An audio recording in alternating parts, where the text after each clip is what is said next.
All right, we decided to get back work on the 68 Plymouth Fury 3. This is the 440 that we pulled out of a motor home. It had been parked, I think, back in the 70s, but the engine was running then. We really don't know anything about it. The idea is just to pull it out. I think I'm gonna go ahead and change freeze plugs, probably set of valve cover gaskets. Just do the minimum. I guess I'll probably have to pull the intake too, because I see a broken fitting right there, which I got plugged off. So anyway, I pressure washed it today. We're gonna do the minimum amount we have to do. Your fingers are in the way. To get this thing going, 440. Take a chance on it, see what happens. So I got the queen on the job here. She's cleaning up some of the oil and grease because she doesn't want it going back in her car. Is that what you said, her car? Yes, and I can't stand the thought that it's rust on it. Well, it's rust, and it's supposed to be look rusty and patinaed and original, and she wants to put some paint on this engine, and he doesn't. I don't. Nope, I sure don't. I want to stick it in like it is, but it's your car, so we'll see. Anyway. Hey, I like it when he says it's my car. Yeah, right. I like that. Yeah, right. Music to my ears. Music, yeah. All right, so that's the plan. We'll bring it back. We're gonna, like I said, seal it up, swing it in the 440, try to pull out the 383, see if we can make this thing run and get out on the cheap. Plymouth Fury 3. Well, so much for that idea. I don't know, it's my luck with engines. It happens, I don't know, I'm cursed when it comes to used engine. Tina says, I don't care what it is, I don't care what the story is, just go ahead and rebuild the engine right off the bat. And so far she's been right every time. And I am actually very happy about it because I do not like putting an engine in my car that hasn't been rebuilt. I just think you do it right the first time and you won't have to fool with it again. all right, so I pulled out the plugs, trying to take a look at it, and nothing alarmed me really bad. And so I was going to, I put some oil on top of the valves, Marvel oil, a little bit in the cylinder, just a few squirts in the cylinders, like I normally do, to turn it over and make sure everything's free. However, when I pulled the oil pan, the oil plug, first thing I got, which you can't see it here, was about 2 gallons of coolant, followed by oil, followed by oil, still coming in. So obviously we have something far much worse than somebody just driving it at the motor home into the junkyard and parking it. That's probably why they parked it. Well, I don't know how they drove it into the junkyard and parked it. That's true, that's true. But I don't either. something's going on, but I'm actually happy about it because Well, I'm not happy about it I because know, but it's my money. But it's just still coming, so. Anyway, that's the end of that plan for the 440 going into the 68 Plymouth Fury. What we're going to do now, I suppose, is pull the 383 out. and just put it. I mean, it's locked up too. That's my luck. It's a locked engine.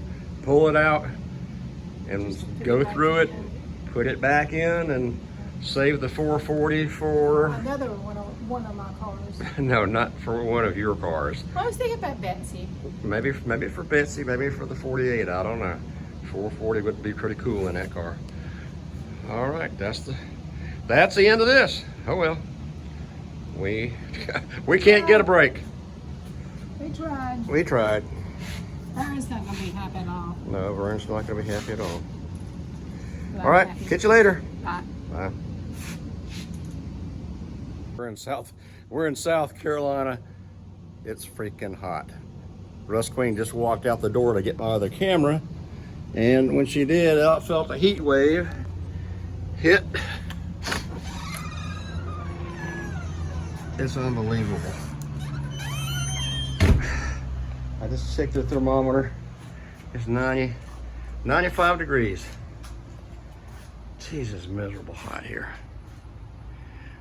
All right, let me walk you back in. I can't stand it here she's going to get the other camera. I've decided to go ahead. I can't stand it. I got to look inside. Curiosity has gotten me on the 440. This was an empty bucket, empty 5-gallon bucket. So that's what I took out of it. Water and coolant, oil, whatever. So we got definitely something wrong. There was no reason for the water that I can see to be in there.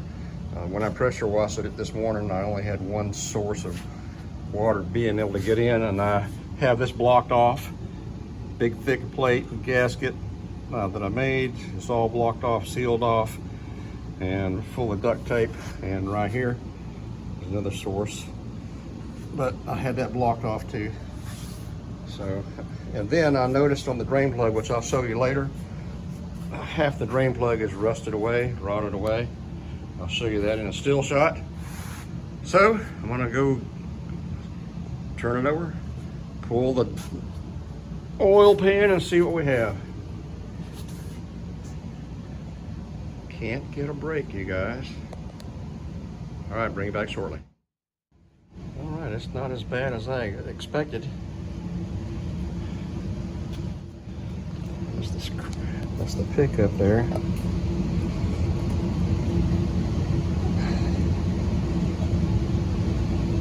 Can't even see the screen under there, but there it is.